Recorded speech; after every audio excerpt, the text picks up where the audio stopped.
প্রিয় দর্শক, ভিডিওর শুরুতেই আপনাদের জানিয়ে দিচ্ছি আজ আমরা মূলত কি কি বিষয় নিয়ে কথা বলবো। প্রথমত, আমেরিকা এবং ইরানের মধ্যে একটি ফাইনাল পিস এগ্রিমেন্ট বা চূড়ান্ত চুক্তির খবর হঠাৎ করে কেন বাজারে ছড়ানো হলো এবং তার পেছনের আসল গেম প্ল্যানটা তাহলে কি। দ্বিতীয়ত, গত পরশু রাতে পাকিস্তানের সেনাপ্রধান আসিফ মুনিরের ইরানে যাওয়ার কথা থাকলেও শেষ মুহূর্তে তা কেন বাতিল হয়ে গেল। এবার তৃতীয়ত, ইউরেনিয়াম এবং হরমুজ প্রণালী নিয়ে ইরানের এমন কি চরম শর্ত রয়েছে যার কারণে আমেরিকা রীতিমতো ব্যাকফুটে চলে গেছে। এবং সবশেষে আমরা কথা বলবো আমেরিকা ও ইসরায়েলের গোপন ড্যামেজ রিপোর্ট নিয়ে, যেখানে 2রা মার্চের পর থেকে তাদের বিলিয়ন বিলিয়ন ডলারের সামরিক ঘাঁটি ধ্বংস হওয়ার খবর ফাঁস হয়ে গেছে পুরো তথ্য সহকারে, এবং খোদ আমেরিকার মিসাইল মজুদ 50% নেমে এসেছে। এই বিষয়গুলোর গভীরে গেলে আপনি বুঝতে পারবেন মিডল ইস্টের এই সংঘাত আসলে শুধু অস্ত্রের লড়াই নয়, বরং এর পেছনে চলছে একটা বিশাল অর্থনৈতিক ও মনস্তাত্ত্বিক যুদ্ধ। দেখুন, গত বেশ কিছুদিন ধরে খবরের শিরোনামে একটা বিষয় খুব ঘোরাফেরা করছে। আমেরিকার পত্রিকাগুলোতে হঠাৎ করে একটা খবর খুব ছড়ানো হচ্ছিল যে সৌদি আরব নাকি আমেরিকাকে বলেছে হজ শেষ না হওয়া পর্যন্ত ইরানের উপর কোনো ধরনের হামলা না করতে। এই খবরগুলো মূলত দর্শক আমেরিকার মিডিয়াই ছড়াচ্ছে। এখন এর ভিতরে কতটা সত্যতা আছে তা কেউ নিশ্চিত করে জানে না, কিন্তু আসল চমকটা আসে গতকাল, যখন সৌদি আরবের বিখ্যাত মিডিয়া নেটওয়ার্ক আল আরাবিয়াতে হঠাৎ একটা খবর ব্রেক করা হয়। খবরটা ছিল আমেরিকা এবং ইরানের মধ্যে নাকি একটা চুক্তির ফাইনাল ড্রাফট বা চূড়ান্ত খসড়া তৈরি হয়ে গেছে এবং আর কয়েক ঘন্টার মধ্যেই তা পাবলিক করা হবে। এই ড্রাফটের যে শিরোনাম দেওয়া হয়েছিল তা হলো immediate comprehensive ceasefire on all fronts, অর্থাৎ সমস্ত ফ্রন্টে তাৎক্ষণিক এবং পূর্ণাঙ্গ যুদ্ধবিরতি। এই চুক্তির খসড়ায় খুব সুন্দর সুন্দর কথা বলা হয়েছিল, যেমন সব ধরনের লড়াই বন্ধ হয়ে যাবে, এমনকি সাইবার ওয়ার এবং ইনফরমেশন ওয়ারও থামিয়ে দেওয়া হবে। বলা হয়েছিল স্টেট অফ হরমুজ, ওমান সাগর এবং পারস্য উপসাগর দিয়ে বিনা বাধায় বাণিজ্যিক জাহাজ চলাচল করতে পারবে। এরপর আগামী 1 সপ্তাহের মধ্যে দুই পক্ষের একটা জয়েন্ট মিটিং হবে এবং সব দাবি দেওয়া মিটিয়ে ফেলা হবে। এই খবরটা শোনার পর সম্ভবতই মনে হতে পারে যে বাহ, অবশেষে হয়তো যুদ্ধ থামতে চলেছে। মুহূর্তে খবরটি ভাইরাল হয়ে যায়। সোশ্যাল মিডিয়ায় বড় বড় মিডিয়া হাউসগুলো পোস্টার বানিয়ে প্রচার করতে শুরু করে। কিন্তু দর্শক, একজন বিশ্লেষক হিসাবে আমার মনে একটাই প্রশ্ন ঘুরছিল, পর্দার আড়ালে এত দ্রুত এত বড় সমঝোতা কিভাবে সম্ভব? দর্শক, এই প্রশ্নটার উত্তর পেতে আমাদের নজর দিতে হবে আল জাজিরার একটি ব্রেকিং নিউজের দিকে, যা এই তথাকথিত শান্তি চুক্তির আসল রূপটা ফাঁস করে দেয়। দেখুন, গতকাল আরও একটি খবর ব্রেক হয়েছিল। কি জানেন? পাকিস্তানের সেনাপ্রধান আসিফ মুনির ইরানে পৌঁছানোর কথা ছিল। এর ঠিক আগেই পাকিস্তানের স্বরাষ্ট্রমন্ত্রী ইরান সফর করে এসেছেন, যার ভিডিও আমরা দেখেছি। এখন স্বাভাবিক ক্যালকুলেশন তাহলে কি বলে? এখানে ক্যালকুলেশন বলে যে হয়তো সব কথাবার্তা ফাইনাল হয়ে গেছে, আসিফ মুনির সেই চুক্তির ফাইনাল যে ড্রাফট সেটা নিয়ে ইরানে যাচ্ছেন, সেখানে ইরানের সম্মতি নেওয়া হবে এবং তারপর বিশ্ববাসীকে জানিয়ে দেওয়া হবে যে যুদ্ধ শেষ। কিন্তু গতকাল আল জাজিরা হঠাৎ খবর ব্রেক করে যে আসিফ মুনিরের সেই ইরান সফর বাতিল করা হয়েছে। যে ফ্লাইট ইরানে ল্যান্ড করার কথা ছিল তাকে ক্যান্সেল করা হয়েছে। এবং সবচেয়ে রহস্যজনক ব্যাপার হলো, কেন এই সফর বাতিল হলো তার কোনো সরকারি ব্যাখ্যা দেওয়া হয়নি এখানে। তাই একটা জিনিস বুঝতে হবে দর্শক, এই সফর বাতিলের সবচেয়ে বড় অর্থ হলো আমেরিকা এবং ইরানের মধ্যে আসলে কোনো রকম সমঝোতা বা চুক্তি হয়নি। পাকিস্তানের স্বরাষ্ট্রমন্ত্রী যখন ইরানে গিয়েছিলেন তখন ইরান স্পষ্ট করে তাদের কিছু রেড লাইন বা শর্তের কথা জানিয়ে দিয়েছিল, যেগুলোতে তারা কোনোভাবেই ছাড় দেবে না। আমেরিকা সেই শর্তগুলো মেনে নেয়নি, আর ঠিক সেই কারণেই আসিফ মনিরের এই সফর বাতিল হয়েছে। কিন্তু এই পুরো নাটকের প্রভাবটা কোথায় পড়লো জানেন? সেটা জানলেই আপনি চমকে উঠবেন। আসল ব্যাপারটা হলো অর্থনীতি এবং আমেরিকার অভ্যন্তরীণ রাজনীতি। যখন এই ভুয়া শান্তি চুক্তির খবরটা বাজারে ছড়ানো হলো, ঠিক তখনই আমেরিকার ক্রুড অয়েলের দাম হুড়মুড় করে নিচে পড়ে যায়। বর্তমানে আমেরিকা সবচেয়ে বেশি ভুগছে এই তেলের দাম বৃদ্ধি নিয়ে, যার সরাসরি প্রভাব পড়ছে তাদের ওই ডোমেস্টিক গ্যাসের দামের উপর। এখন আমাদের দেশে গ্যাস বলতে রান্নার গ্যাস বোঝায়, কিন্তু আমেরিকায় গ্যাস মানে গাড়ির জ্বালানি। এই জ্বালানির দাম আমেরিকায় এতটাই বেড়ে গেছে যে সাধারণ মানুষ এখন চরম ক্ষুব্ধ। এর ফলে বর্তমান মার্কিন প্রশাসনের এবং ট্রাম্পের জনপ্রিয়তা ক্রমশ তলানিতে গিয়ে ঠেকছে। পরিসংখ্যান বলছে আমেরিকার প্রায় 60% মানুষ এই যুদ্ধের বিপক্ষে। তাই তাদের শান্ত করতে এবং তেলের দাম কৃত্রিমভাবে নিচে নামাতে এই শান্তি চুক্তির খবরটি অত্যন্ত সুকৌশলে প্ল্যান্ট করা হয়েছিল। আপনারা যারা গ্লোবাল মার্কেট বোঝেন তারা জানেন যে শেয়ার বাজার এবং তেলের বাজার ঠিক কতটা ওই সেন্টিমেন্টের উপর চলে। ট্রাম্প এবং তার আশপাশের ঘনিষ্ঠ ব্যবসায়ীরা, এমনকি ট্রাম্পের জামাই জ্যারেড কুশনার মিডল ইস্টে বড় বড় বিনিয়োগ করে রেখেছে। তারা এই যুদ্ধ পরিস্থিতিকে কাজে লাগিয়ে শেয়ার বাজার থেকে শত শত কোটি ডলার মুনাফা লুটছে। এদের কাছে রাজনীতি কোনো আদর্শের ব্যাপার নয়, এদের কাছে রাজনীতি হলো নিখাদ একটা ব্যবসা। তাই আমেরিকা মার্কেট খোলার ঠিক আগে যখন এরকম খবর আসে যে যুদ্ধ শুরু হচ্ছে, যুদ্ধ থামছে, তখন বুঝতে হবে এর পেছনে ওয়াল স্ট্রিটের বড় কোনো খেলোয়াড়ের হাত রয়েছে। এই যে ভুয়া খবর ছড়িয়ে ক্রুড অয়েলের দাম কমানো হলো, এটাই ছিল এই পুরো নাটকের আসল উদ্দেশ্য।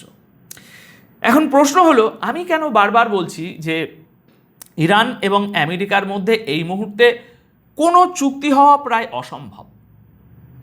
দেখুন, এর পেছনে দুটো অত্যন্ত প্র্যাকটিক্যাল এবং কঠিন কারণ রয়েছে। প্রথম কারণটি হলো ইরানের এনরিচড ইউরেনিয়াম। ট্রাম্প এবং মার্কিন প্রশাসন গত কয়েকদিন ধরে একটানা জেদ ধরে বসে আছে যে ইরানের কাছে যে ওই 60% এনরিচ ইউরেনিয়াম রয়েছে তা যে কোনো মূল্যে আমেরিকায় নিয়ে আসতে হবে। অন্যদিকে আপনি ভেবে দেখুন, গতকালই ইরানের supreme leader Ayatollah Mustafa Ali Khamenei সরাসরি নির্দেশ দিয়েছেন যে কোনো অবস্থাতেই 1 গ্রাম এনরিচ ইউরেনিয়ামও ইরানের বাইরে যেতে দেওয়া হবে না। এর আগে ইরানের একজন শীর্ষ কূটনৈতিক রাশিয়ায় গিয়েছিলেন, মনে আছে আপনাদের? এবং তখন শোনা গিয়েছিল, আমি জানিয়েছিলাম যে ইরান হয়তো তাদের ইউরেনিয়াম কিছুদিনের জন্য রাশিয়ায় সরিয়ে রাখতে রাজি, কিন্তু আমেরিকার হাতে তুলে দেওয়ার প্রশ্নই তাদের কাছে কোনোভাবে ওঠে না। এখন আপনি লজিক্যালি চিন্তা করুন, আমেরিকা বলছে তোমার জিনিস আমাকে দিতেই হবে, আর ইরান বলছে জান চলে গেলেও আমি তোমাকে এটা দেব না। এখানে সমঝোতা তাহলে কিভাবে সম্ভব? দ্বিতীয়ত এবং সবচেয়ে জটিল কারণটি হলো হরমুজ প্রণালী। আল জাজিরা এবং অন্যান্য সংবাদ মাধ্যমে সম্প্রতি একটি ম্যাপ প্রকাশিত হয়েছে, যেখানে দেখা যাচ্ছে ইরান এই প্রণালীতে একটা নতুন মেকানিজম চালু করে দিয়েছে। ইরান এবং ওমান মিলে পারস্য উপসাগর থেকে ওমান সাগর পর্যন্ত যে জলসীমা, সেই জলসীমার একটা অংশকে নিজেদের টেরিটোরিয়াল বর্ডার বা নিজস্ব জলসীমা বলে ঘোষণা করেছে। ইরানের সোজা কথা, এই জল আন্তর্জাতিক নয়, এটি আমাদের সীমানা। এখান দিয়ে কোনো বাণিজ্যিক জাহাজ বা কোনো তেলের ট্যাঙ্কার যেতে হলে ইরান এবং ওমানের তৈরি করা নিয়ম মানতে হবে, প্রয়োজন হলে টোল দিতে হবে এবং অবশ্যই ইরানের পারমিশন নিতে হবে। তারা এর জন্য আলাদা ডিপার্টমেন্ট এবং টুইটার হ্যান্ডেল পর্যন্ত খুলে ফেলেছে। আমেরিকা এই অঞ্চলে হাজারো অবরোধ দিলেও ইরানের পারমিশন ছাড়া একটা জাহাজও পার করতে পারছে না। আর গতকালই ওদিকে ট্রাম্প তার বিবৃতিতে বলেছেন যে হরমুজ প্রণালীতে কোনো ধরনের টোল বসানো আমেরিকা মেনে নেবে না। অন্যদিকে আপনার ইরান বলছে জল আমাদের, আমরা চাইলে টোল বসাবই। এখন এই দুটো জায়গা অর্থাৎ ইউরেনিয়াম এবং হরমুজ প্রণালীর প্রশ্নে ইরান কোনোভাবেই 1 ইঞ্চিও ছাড় দিতে রাজি নয়। হয়তো 10 বছর ইউরেনিয়াম সমৃদ্ধ না করার বিষয়ে বা ফ্রিজ হওয়া ওই ফান্ড ধীরে ধীরে রিলিজ করার বিষয়ে তারা একটু নমনীয়তা হতে পারে, চুক্তিতে আসতে পারে, কিন্তু মূলত এই দুটো রেড লাইন পুরোপুরি একদম ননর। আসিফ মুনির বা যেই যাক না মধ্যস্থতা করতে, এই মুহূর্তে চুক্তির কোনো সম্ভাবনা নেই। এবার আসুন যুদ্ধের ময়দানের আসল রাজনৈতিক পরিস্থিতির দিকে একটু নজর দিই, এটাও ইন্টারেস্টিং। দেখুন, চুক্তি না হওয়ার পিছনে রাজনৈতিক কারণও প্রবল। ইসরায়েলের দিকে তাকালে দেখবেন সেখানে নেতানিয়াহুর জনপ্রিয়তা একদম তলানিতে। ইসরায়েলে নির্বাচন হওয়ার কথা ছিল, কিন্তু শুধুমাত্র এই যুদ্ধ পরিস্থিতি দেখিয়ে নেতানিয়াহু বারবার নির্বাচন পিছিয়ে নিজের গদি টিকিয়ে রেখেছেন।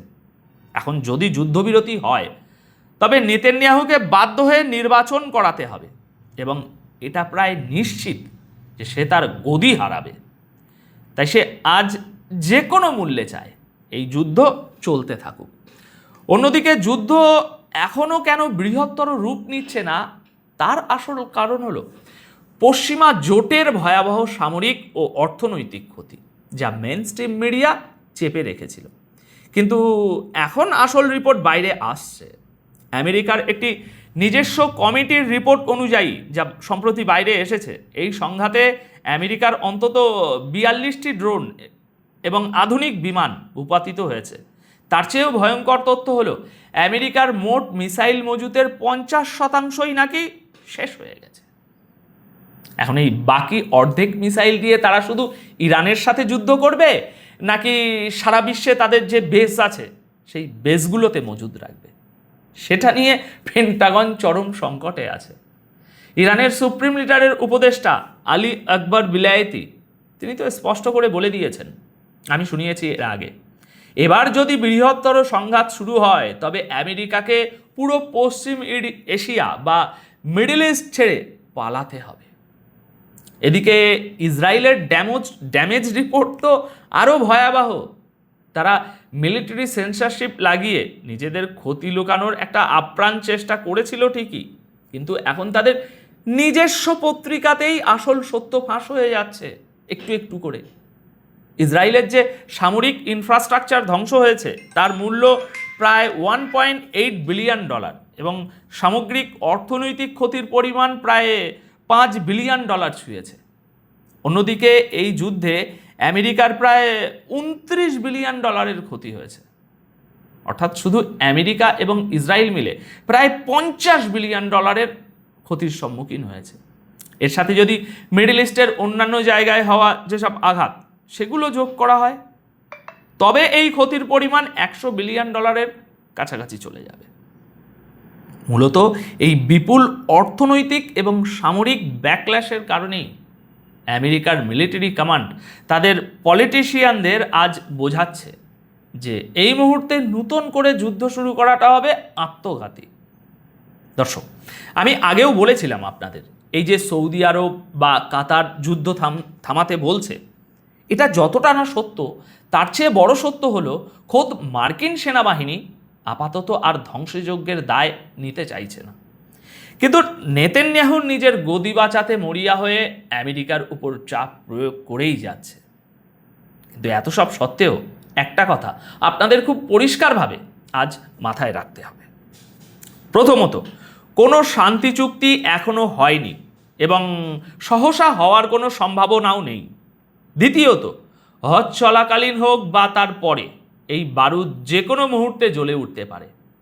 তাই যখনই পশ্চিমা মিডিয়া বা আমেরিকান বাজার থেকে কোনো খবর আসবে তা চোখ বন্ধ করে বিশ্বাস করবেন না। এর পেছনে সবসময়ই কোনো না কোনো ভূ রাজনৈতিক বা অর্থনৈতিক চাল লুকানো থাকবে। এখন দর্শক, আজকের এই পুরো পরিস্থিতি এবং পশ্চিমা বিশ্বের এই যে কূটনীতি, এই কূটনীতি নিয়ে আপনাদের নিজস্ব মতামত কি কমেন্ট বক্সে অবশ্যই জানাবেন। আপাতত তাহলে এই প্রতিবেদন এখানেই শেষ করছি। সবাই খুব ভালো থাকবেন, সুস্থ থাকবেন। ধন্যবাদ আপনাদের সকলকে।